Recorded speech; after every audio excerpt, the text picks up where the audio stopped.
Hello everyone. I have never done a rant on this channel, and I think it's about time. So if you don't want to hear me just talk for the next 20 minutes, this is your chance to click off.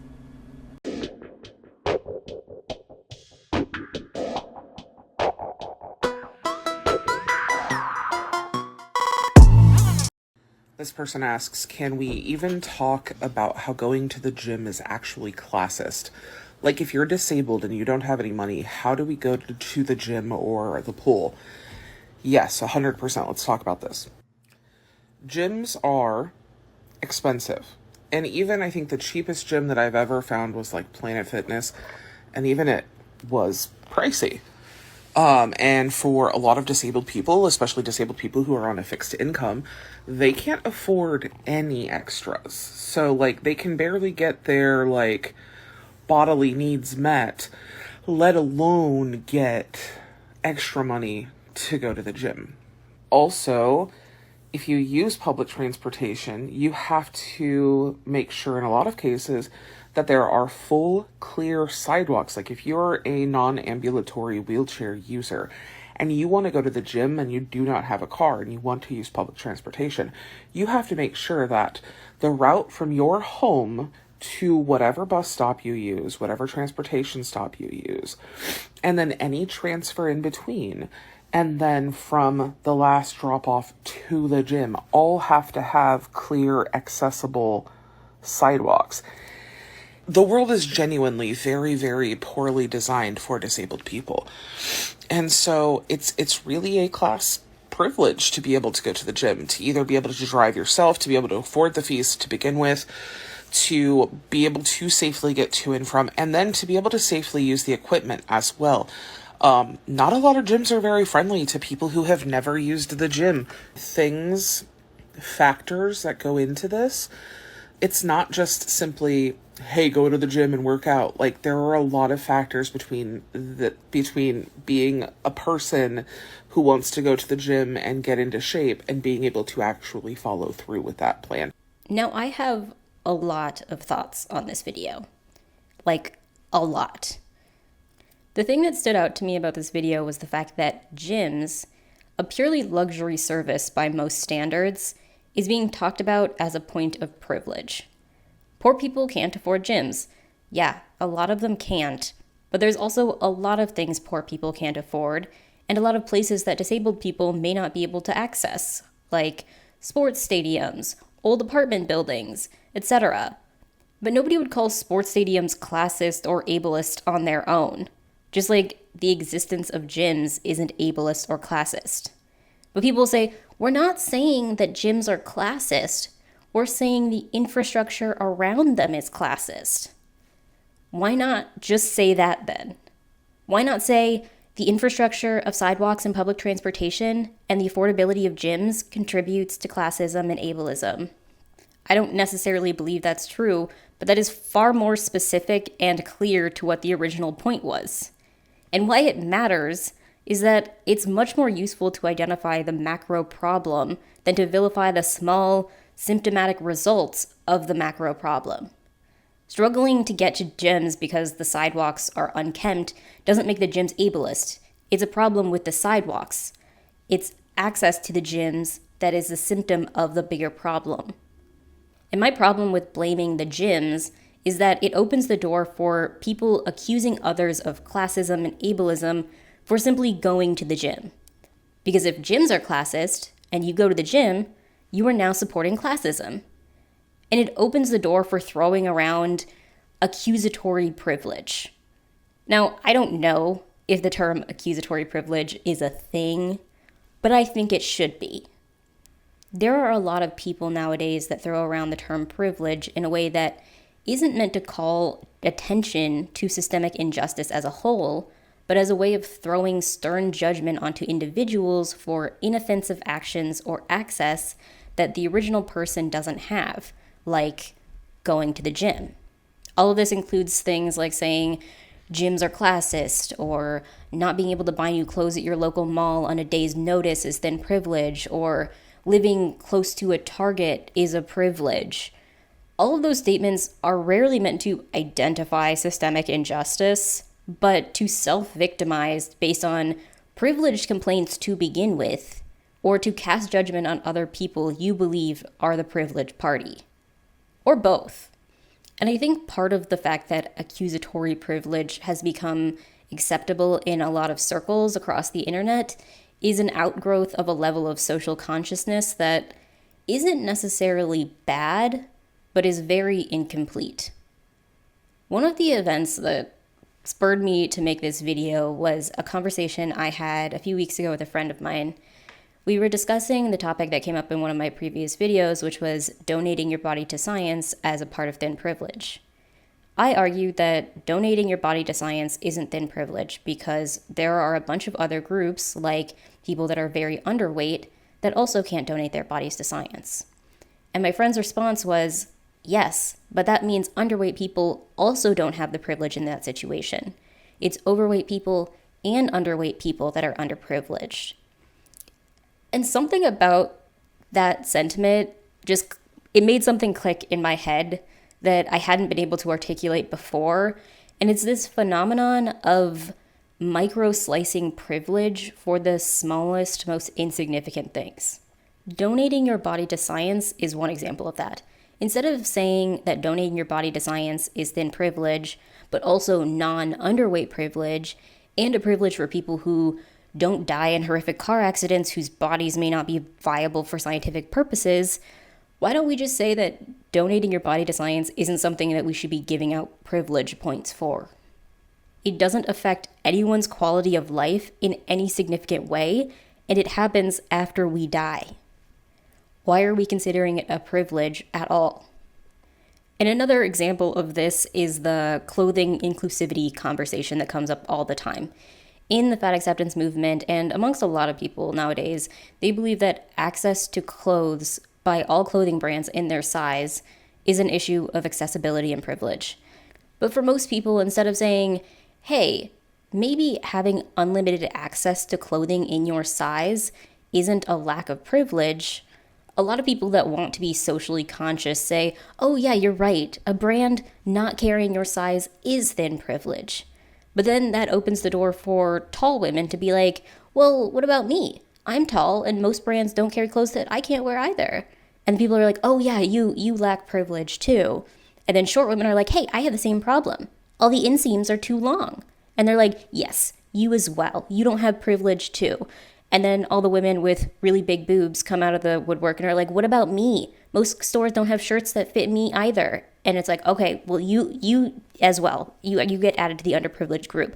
And by the time we've distributed all the lack of privilege for every subgroup of women that struggles to shop for clothing at times, we're at 3/4 of all women that are considered underprivileged, at least, in the shopping market.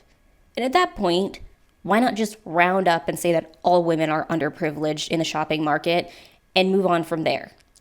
And at that point, what does privilege even mean in that context if everyone is underprivileged? And because some people have this drive to validate the struggles of everyone, they let these type of first world struggles pass as a part of systemic injustice.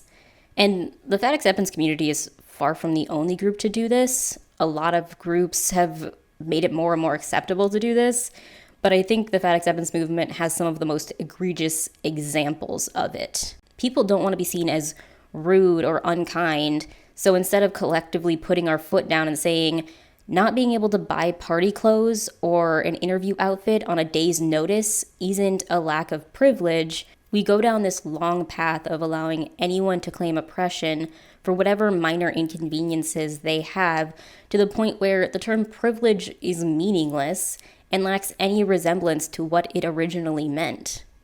And this goes for so many things: ease of buying clothes, going to the gym, being able to donate blood, donating your body to science. None of these things on their own severely hinder anyone's ability to live a fully functioning life. And yet, lack of access to these things is considered a lack of privilege on their own.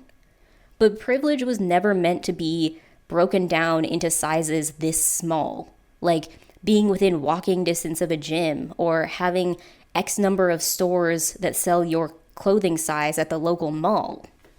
It wasn't supposed to be, oh, well, you live half a mile away from a clothing store, but I live 4 miles away from a clothing store, so you have privilege.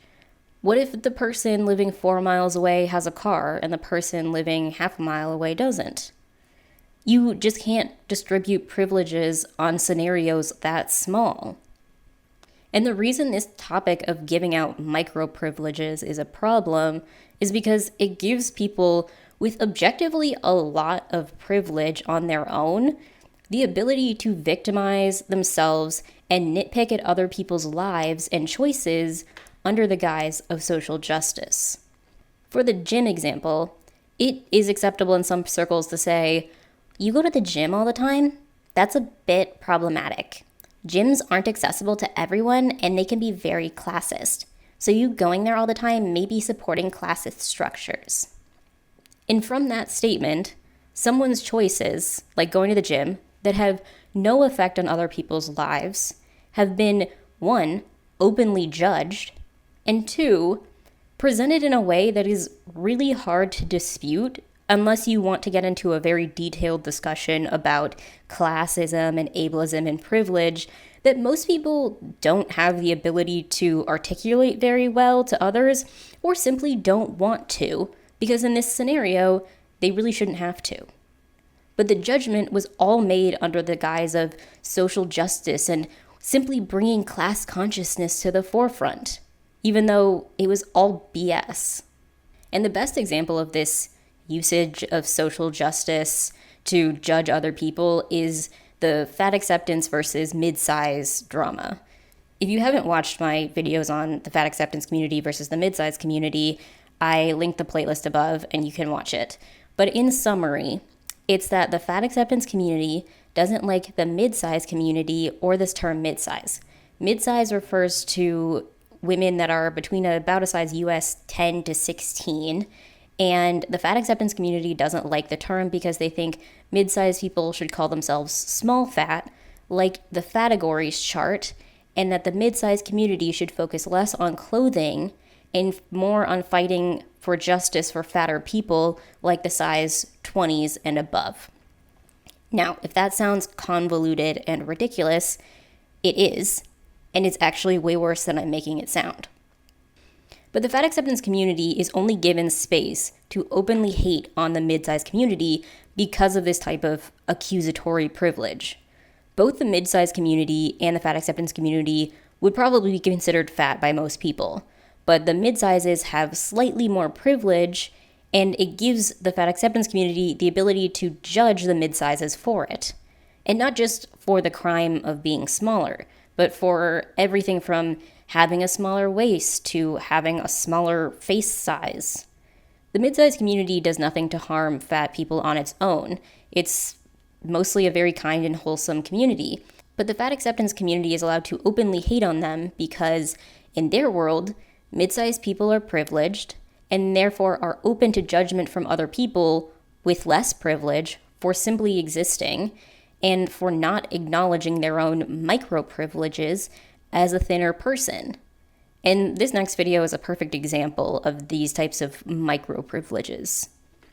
And in the video was this girl who was like mid-size. She was like a size 10 or something. And she was like not fat at all remotely, but she was like, I do not see my body shape represented anywhere. And actually being this shape is a huge factor in how I am treated. And I just related to that so much because when I look back on like my youth, I was a smaller size than I am now. I was like mid-size. I was probably not what I would consider fat today, at least at some points. But because of the shape of my body, clothes never fit right. It was impossible to find them. I never looked like the way I was supposed to look. And even when the beauty standard sort of expanded in the 2010s into something that was a little bit more curvy and it was more acceptable to be a little bigger, I never fit that either because I've always carried my weight in my stomach and not my hips. And I think particularly as an actor, having a fat face will get you typed into playing fat roles. And we see this in Hollywood with lots of actors who have rounder faces, but their bodies actually are not fat. So I think this is kind of a nuance we ignore a lot in conversations about thin privilege and fat representation, is just the way that weight's distributed and the shape of people's bodies.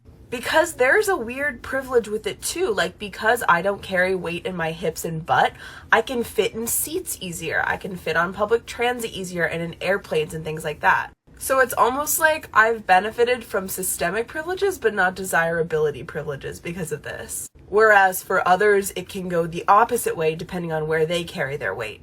It is the weirdest thing, and I never thought about it until like I saw that video like a month ago.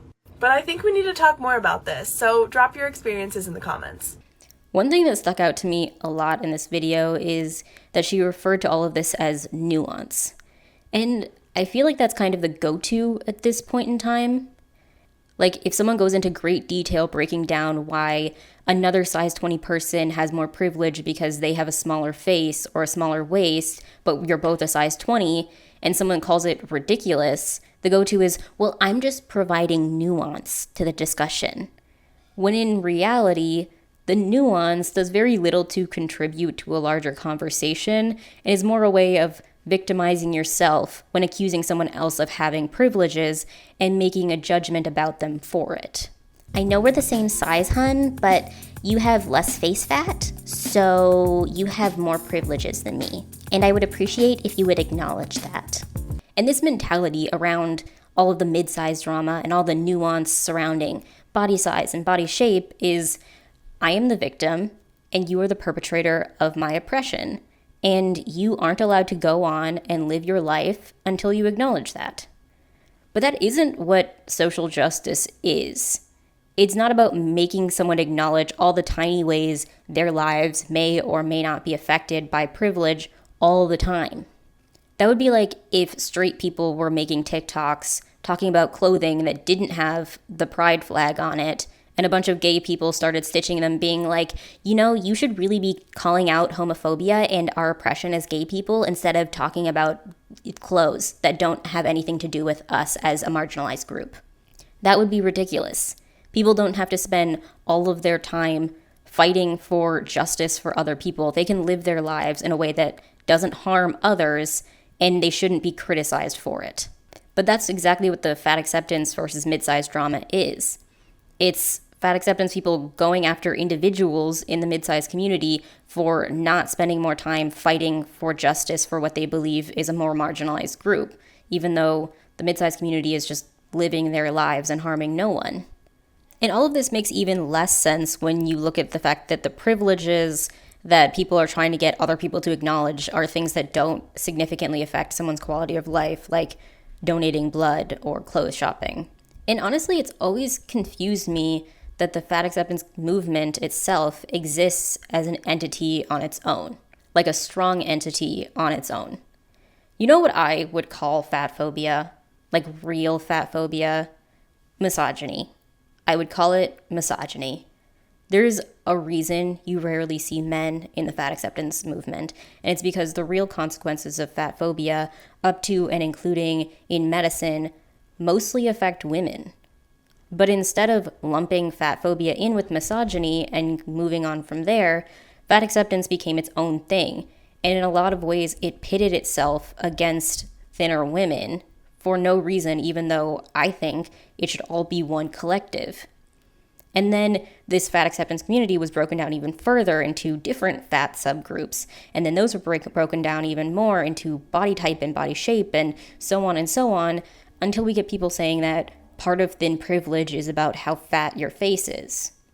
And all this does is create this grand, elaborate hierarchy that's constantly shifting of who is privileged and who isn't based on these tiny aspects of someone's appearance. And coming up with all these micro privileges, from having a skinny face as a fat person to having access to a gym, has done nothing but allow individuals to mask their own insecurities or entitlements by claiming oppression. I'm 2 sizes smaller than you, but you have a smaller waist, and that's a privilege. You're fatter than me, but you have a smaller butt, so you can fit in plane seats easier than me, and that's also a privilege. It's all crabs in a bucket climbing over each other to claim oppression points. It's this large, intricate web of privilege hierarchy to mark who is the biggest victim. Because first world problems are a lot more socially acceptable to complain about if you frame them as a lack of privilege. From lack of travel accommodations if you're morbidly obese, to clothing stores not having your size, all of this. If you're thin and you call this woman entitled for complaining that towels don't fit her in hotels, you're not acknowledging your micro privileges as a thin person. Even if you are poor and you will never be able to go on a vacation this extravagant in your life, and there are actual systemic problems that have caused that. All in all, the term privilege is basically meaningless at this point. Its usage has strayed so far from what it was originally meant to do. It's used so often as a way of guilting and judging other people for their actions or characteristics that we are insecure or jealous about, instead of its original purpose, which was pointing out the material ways that so many people will never have mental or physical security in their lives due to structures out of their control. And this brings me to thin privilege. I don't believe thin privilege exists. And I've had a lot of people say that that's wrong, and thin privilege does exist, and it has to do with lack of having to deal with societal fat phobia. But one, as I already explained, I think fat phobia should fall under the umbrella of misogyny, so thin privilege doesn't need to be its own category. All women that are deemed conventionally unattractive are treated worse. So why does fat need to be its own movement with its own privileges? And two, I don't like how much leeway the term gives people to throw around accusatory privilege and to come up with entitled ways the world inconveniences them for their size. And that's what most of thin privilege is outside of the context of misogyny that I already mentioned. Not being able to buy clothes, not being able to fit in plane seats, towels not fitting, having to use handicap stalls. All of those are inconveniences, not a lack of privilege. I think words are very important, and words matter a lot to me. And I think the term privilege has already been warped enough that I don't want to add thin privilege to the list. If you want to use the term to describe fat phobia, you can do that. I have no problem with that. I'm not going to stop you, but I don't like using the term, and I won't be using it. And I also don't like the trend of allowing anyone to claim that a lack of access to anything, be it a gym or an infinite amount of clothes, is a lack of privilege. I don't do that. I won't be doing that. I won't be validating the notion that lack of access to gyms or clothes or donating your body to science or anything like that that doesn't harm your ability to have a basic standard of living in the world are in and of themselves points of privilege. I said towards the beginning, I don't think that an increased level of social consciousness is necessarily bad, but I think it is very incomplete.